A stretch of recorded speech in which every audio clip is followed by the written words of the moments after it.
अध्यक्ष महोदय, आम्ही जेव्हा मुद्दा याच्यामध्ये स्पर्धा परीक्षेचा मांडला, प्रायव्हेट मध्ये नोकरी मिळत नसेल तर स्पर्धा परीक्षेसाठी प्रयत्न केला जातो, तेव्हा सरकार म्हणते आजची पिढी सिरियस नाही. अध्यक्ष महोदय, एक व्यक्ती मला भेटला, त्यांनी मला सांगितलं की जे सरकार 1000 रुपये जे आमच्याकडनं घेते एक पेपर देण्यासाठी, ते 1000 करत करत मी 15,000 रुपये खर्च केला. माझ्या आईली स्वतःचं शेवटचा दागिना म्हणजे मंगळसूत्र विकलं आणि त्यानंतर मला आता 1000 रुपये दिलेले. अध्यक्ष महोदय, जर हा मुलगा उद्या तलाठी होऊ शकला नाही, अधिकारी होऊ शकला नाही, का? पेपर फुटतायत.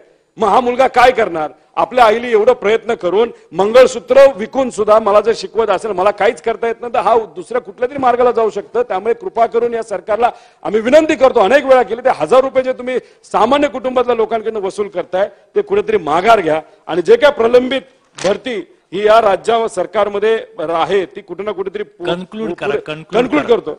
पेपर फुटीच्या बाबतीत कायदा व्हावा यासाठी आम्ही मुद्दा मांडला, मुख्यमंत्री साहेबांना भेटलो. आता त्याच्यामध्ये त्यांनी काय केलं, 3 महिन्यामध्ये एक शिष्टमंडळाचा अभ्यास समिती त्यांनी बनवली. अध्यक्ष महोदय, 2 राज्यामध्ये ऑलरेडी पेपर फुटीचा कायदा आहे, तो इथं लागू करायला काय हरकत आहे? याच्यामध्ये कुठे ना कुठेतरी पुढाकार घेणं अतिशय महत्वाचं आहे.